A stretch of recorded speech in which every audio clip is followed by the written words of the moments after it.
Hello नमस्कार साथियों, स्वागत है आप सभी का आपके अपने चैनल नॉलेज मंत्रा के ऑनलाइन प्लेटफॉर्म पर। उम्मीद करती हूँ आप सब बहुत अच्छे होंगे और जो लोग कंटिन्यू जुड़े हुए हैं उनको ये जानकारी है कि हमारा टॉपिक कौन सा चल रहा है। तो हमने हुमायूं को स्टार्ट किया हुआ है, जिसमें कि कल हमने पढ़ा था हुमायूं की प्रारंभिक कठिनाइयाँ कौन कौन सी थी, यानी प्रारंभिक जीवन के बारे में मैंने उससे आपसे डिस्कस किया हुआ था। और आज हम आप लोगों से चर्चा करने वाले हैं हुमायूं के प्रमुख अभियान कौन कौन से थे। लेकिन इधर हम अपने हुमायूं के अभियानों की तरफ बढ़ने के पहले हमने आपसे कल एक क्वेश्चन किया था कि मैंने कल आपको बताया था कि जो हुमायूं का जो मूल नाम था वो क्या था। उस नाम को हमने बताया था कि हुमायूं का जो मूल नाम था वो नासिरुद्दीन मोहम्मद था। वहीं पर हमने आपसे क्वेश्चन किया था कि बाबर का मूल नाम क्या था। आई होप आप लोगों को पता होगा। अगर आप लोगों ने रियल में अगर खुद को कंसंट्रेट होकर के वीडियो देखा होगा तो आपको जानकारी होगी, ठीक है। तो अगर आप लोगों को नहीं जानकारी है तो मैं बाबर का मूल नाम आपको बता रही हूँ। बाबर का मूल नाम था जहीरुद्दीन मोहम्मद, ठीक है। क्या नाम था? जहीरुद्दीन मोहम्मद, यानी कि पिता का नाम जहीरुद्दीन मोहम्मद था और बेटे का नाम क्या था? नासिरुद्दीन मोहम्मद, ठीक है। ये दोनों डिफरेंस है, ये बहुत कंफ्यूजन क्रिएट करता है। ये सारी चीज़ें आप लोग दोनों में कंफ्यूजन ख़त्म कर दीजिए, ओके। तो चलिए हम अपने टॉपिक की ओर बढ़ रहे हैं। हमारा टॉपिक क्या है आज का? हमारा टॉपिक है आज हुमायूं के अभियान। कल हमने आपको बताया था, वैसे तो काफ़ी बड़ा चैप्टर है, लेकिन किसी भी चैप्टर को आसान कैसे बनाया जा सकता है उसको कई खंडों में डिवाइड करके अगर हम पढ़ेंगे, हम ये स्ट्रेटेजी अपनाएंगे तो ये हम आसानी से कितना भी बड़ा चैप्टर हो एक दिन हम उस काम को करने में कामयाब होते हैं, ठीक है। तो चलिए अब हम चल रहे हैं हुमायूं के अभियानों की ओर। तो सबसे पहले हमने कल आपको ये भी बताया था, ये भी बताना चाहते हैं कि हुमायूं जो है मुगल काल का ऐसा शासक है, पहला शासक है जिसने 2 बार अपना राज्याभिषेक कराया है। और 2 बार राज्याभिषेक क्यों कराया है इसके पीछे की हमने आपको जानकारी सारी दी थी, ठीक है। और जो बच्चे आज अगर नए हमसे जुड़ रहे हैं तो प्लीज़ आप लोगों से बोलेंगे कि आप लास्ट वीडियो जा कर के देखें, सारी चीज़ें क्लियर हो जाएंगी, क्योंकि यहाँ पर समय बढ़ाने से कोई मतलब नहीं है। तो हम चल रहे हैं हुमायूं के अभियानों की तरफ। तो हुमायूं का अभियान जो था, सबसे पहला अभियान था वो कौन सा था? वो था कालिंजर पर अभियान। क्या था? कालिंजर पर अभियान। तो सबसे पहले हम ये जानेंगे कि ये कालिंजर कौन सा क्षेत्र था, किस क्षेत्र का नाम था कालिंजर। तो उस समय हुमायूं के समय ये जो कालिंजर क्षेत्र था ये बुंदेलखंड का क्षेत्र होता था। किसका था? ये बुंदेलखंड के अंतर्गत आता था। और यहाँ का शासक कौन था? यहाँ का शासक था प्रताप रुद्रदेव, ठीक है। तो प्रताप रुद्रदेव था, आपने जाना ये क्षेत्र कौन सा था, यहाँ का शासक कौन था। देखिए, कोई भी युद्ध छिड़ता है तो उसके पीछे कोई ना कोई कारण होता है, चाहे वो छोटा हो या बड़ा हो। तो इसका कालिंजर के अभियान का मुख्य कारण क्या था कि प्रताप रुद्रदेव जो था ये जो है अफगानों से सहानुभूति रख रहा था। और आप जानते हैं अच्छे से कि अफगान हुमायूं के लिए एक बहुत बड़ी इसके रास्ते में कांटे जैसे बने हुए थे। तो इसी चीज़ को, ये चीज़ हुमायूं को अच्छी नहीं लग रही थी कि ये जो प्रताप रुद्रदेव जो सहानुभूति जता रहा था अफगानों के साथ, तो इस चीज़ को लेकर के इसको ये अच्छा नहीं लग रहा था। इसी वजह से हुमायूं ने प्रताप रुद्रदेव पर, यानी कि उसके राज्य कालिंजर पर अटैक किया। और एटलीस्ट कालिंजर का युद्ध इसके पक्ष में आता है, हुमायूं के पक्ष में आता है और प्रताप रुद्रदेव हार जाते हैं, ठीक है। तो पहला अभियान हुमायूं का कौन सा था? कालिंजर अभियान था। कब किया था?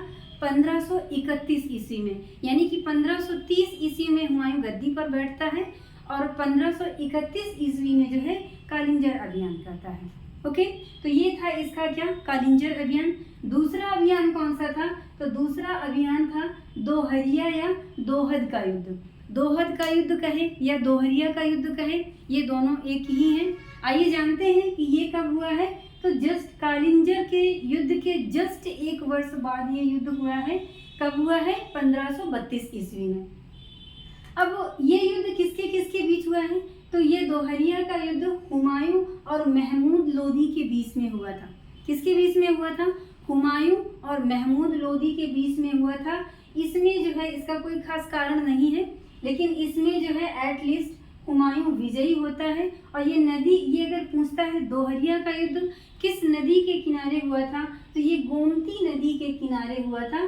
जो गोमती नदी के पास एक दोहरिया नामक स्थान था, वहीं पर ये युद्ध हुआ था। और इसी स्थान के नाम के कारण इसका नाम क्या पड़ा, दोहरिया या दोहद का युद्ध। ओके, तो कालिंजर का युद्ध कब हुआ था? कालिंजर का युद्ध 1531 में और दोहरिया का युद्ध 1532 में। कालिंजर का युद्ध किसके किसके बीच हुआ था? हुमायूं और प्रताप रुद्रदेव के बीच में। वहीं पर दोहरिया का युद्ध किसके बीच में हुआ है? हुमायूं और महमूद लोदी के बीच में। ओके, तो इसके बाद में आती है तीसरा अभियान, इसका आता है गुजरात एवं मालवा विजय। गुजरात एवं मालवा का भी ये जो है विजय करता है। तो ये कब करता है? ये करता है 1535 ईस्वी में। ठीक है, कब करता है? 1535 ईस्वी में। इसमें इसके बारे में जानते हैं, इसमें भी हुमायूं ही विजयी होता है और यहाँ का शासक होता है बहादुर शाह। और ये बहादुर शाह पर जब अटैक करता है हुमायूं, तो बहादुर शाह डर करके पुर्तगालियों की शरण ले लेता है।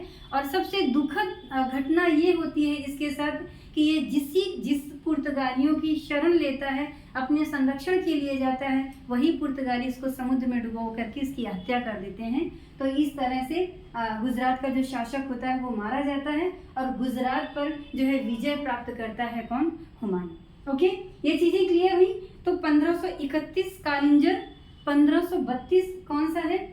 दोहरिया या दोहद का युद्ध। और 1535 यानी कि 3 वर्ष बाद जो है गुजरात एवं मालवा विजय करता है कौन? हुमायूं। ठीक है, इसके बाद में हुमायूं और शेर शाह के मध्य जो भी मध्य भी युद्ध होता है।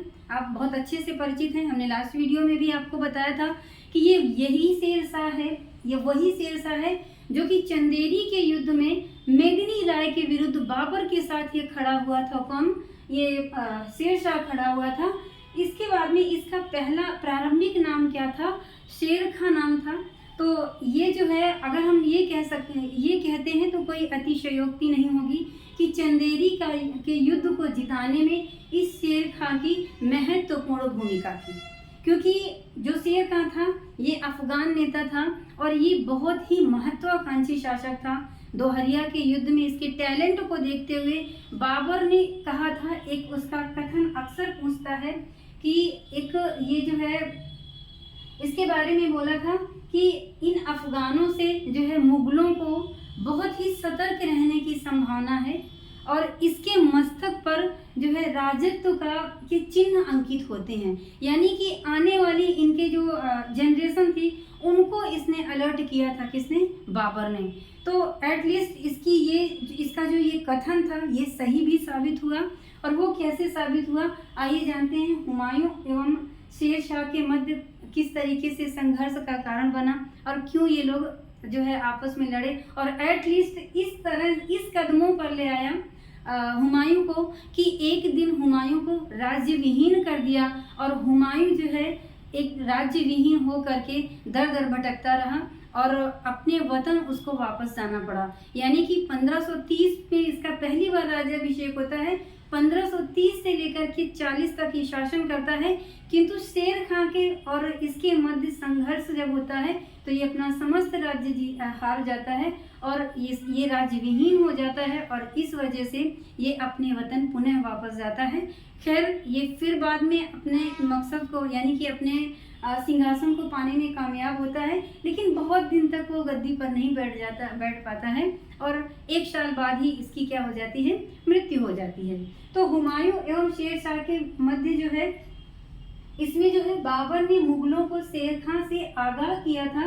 मैंने क्या बताया था कि इसने कथन कहा था कि ये ऐसा अफगान सरदार है जिसके मस्तक पर बादशाहत के चिन्ह दिखते हैं।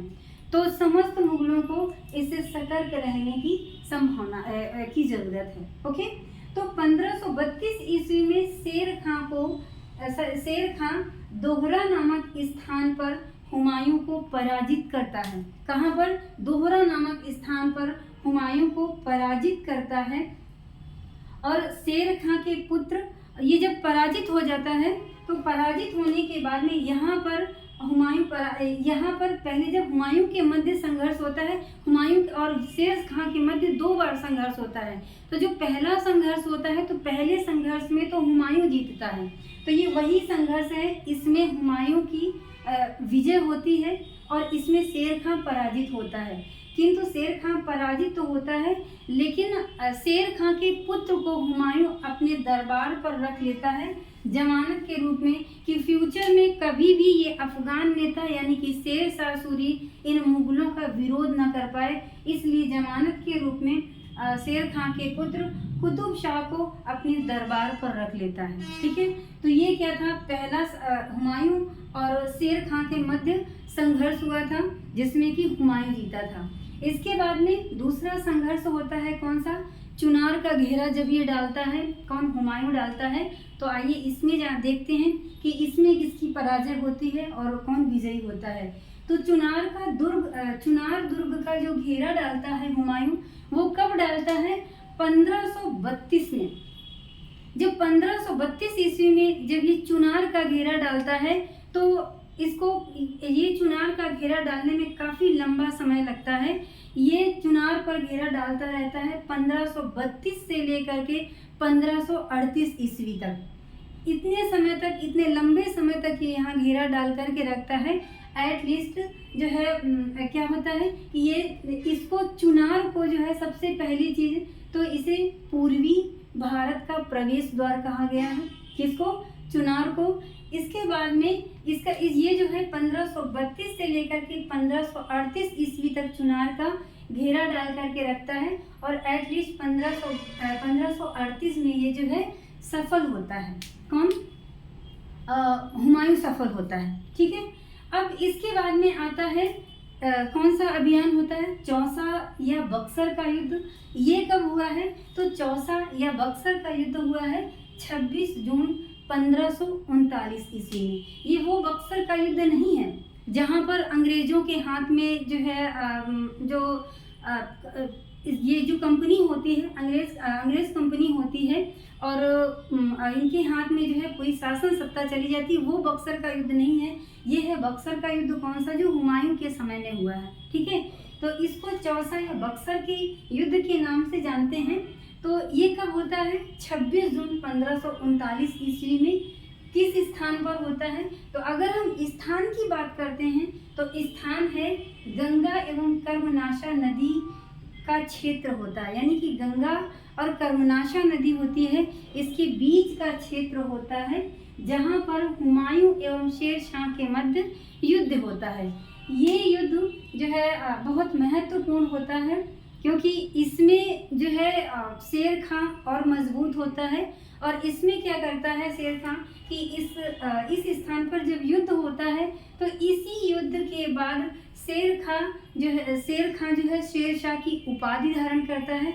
दूसरी चीज़ क्या है, ये खुतबा अपने नाम का पढ़वाया था और क्या, सिक्के भी अपने नाम के चलाए थे। ठीक है, कौन से युद्ध में, चौसा या बक्सर के युद्ध में। चौसा या बक्सर का युद्ध कब होता है, 26 जून 1539 ईस्वी में होता है और इसी युद्ध में ये विजयी होता है, हुमायूं की पराजय होती है। और जब हुमायूं की पराजय होती है तो ये अपने नाम का खुतबा पढ़ाता है, अपने नाम के सिक्के भी चलाता है और शेर खां से शेर शाह की उपाधि धारण करता है। आपसे क्वेश्चन पूछता है कि शेर शाह किस युद्ध में शेर खां से शेर शाह की उपाधि धारण करता है, तो वो कौन सा होता है, चौसा या बक्सर का युद्ध। ओके, फिर इस तरह से ये क्या करता है कि हुमायूं पराजित होता है।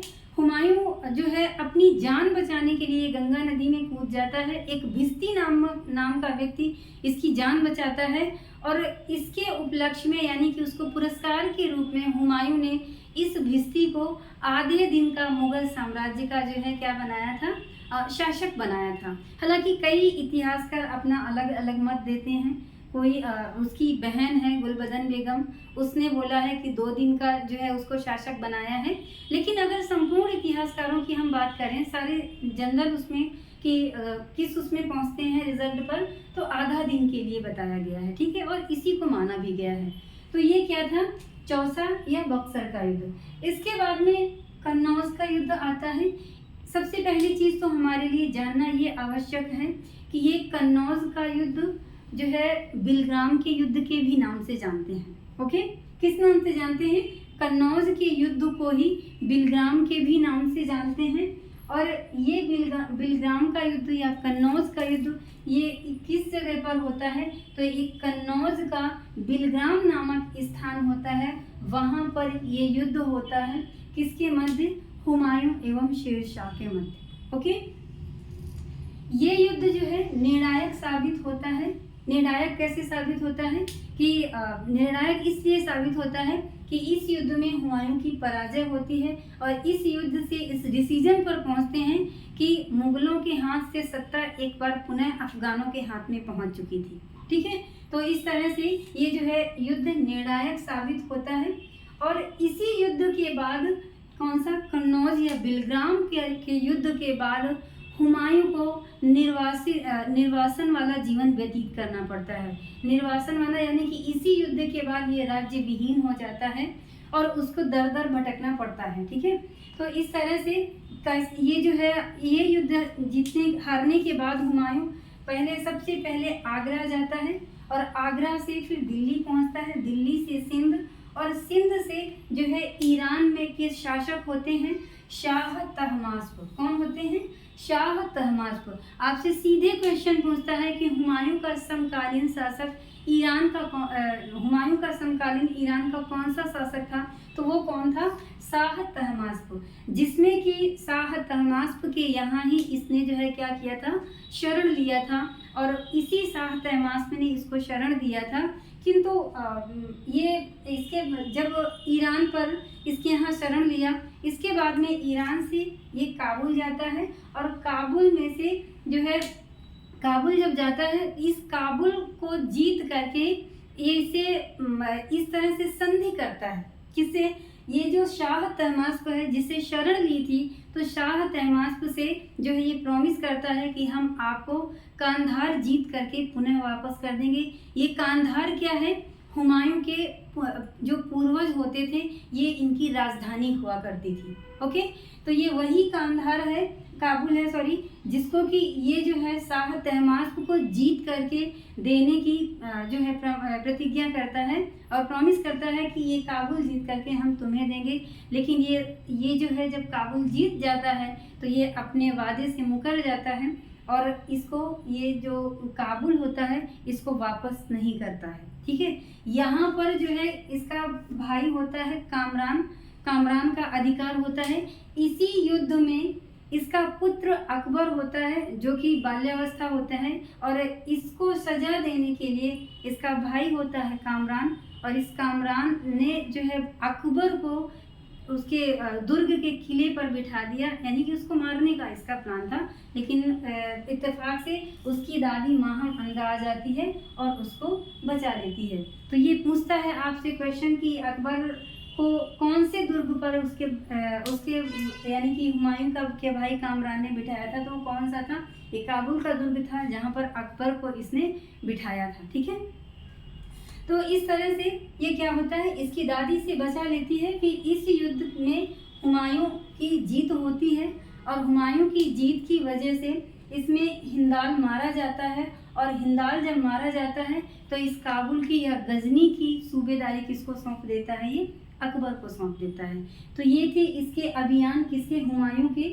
कौन कौन से अभियान थे? पहला कालिंजर अभियान था, इसके बाद में दूसरा था दोहरिया या दोहद का अभियान जिसमें कि ये विजयी होता है। फिर इसके बाद में तीसरा अभियान था गुजरात या मालवा का अभियान। फिर हुमायूं एवं शेरशाह के मध्य संघर्ष हुआ और इसके बाद में आता है क्या? चुनार के दुर्ग पर घेरा इसने डाला। कितने दिन तक डाल करके रखा, इसके बारे में आपसे हमने डिटेल में डिस्कस किया। फिर इसके बाद में कन्नौज चौसा या बक्सर का युद्ध होता है। फिर इसके बाद में कन्नौज का युद्ध होता है। इसी कन्नौज के युद्ध को बिलग्राम के युद्ध के नाम से भी जानते हैं। ठीक है, तो ये थे अभियान हुमायूं के। अभी जो बचे हैं 1-2 दिन, तो वो कल के वीडियो में हम ऐड कर देंगे। ठीक है, आज के लिए इतना ही। लेकिन जाने के पहले आपसे ये ज़रूर कहेंगे कि अगर आप पहली बार चैनल पर विजिट करें तो प्लीज़ आप हमारे चैनल को सब्सक्राइब करें और कमेंट बॉक्स में कमेंट ज़रूर कर दिया करें और इसके साथ में लाइक ज़रूर कर दिया करें। ठीक है, तो आज के लिए इतना ही। नेक्स्ट डे आप लोगों को मिलते हैं नए वीडियो के साथ। तब तक के लिए नमस्कार।